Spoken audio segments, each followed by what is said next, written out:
We're taking a live look at the Capitol this morning, where just hours ago, the Senate passed legislation to end the government shutdown. The bill now on its way to the House. The House could vote on a measure as soon as tomorrow. The package includes funding for SNAP benefits through next September. It keeps much of the government running through January 30th.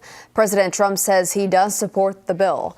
We're getting new details this morning on some special language inside that bill. Yeah, it would require the Justice Department and the FBI to notify the Senate when a lawmaker is under investigation, as well as if there's a subpoena for that individual's personal information. There's also language that says any senator who isn't notified about their information being used in an investigation can file a lawsuit that says investigators failed to comply with federal law.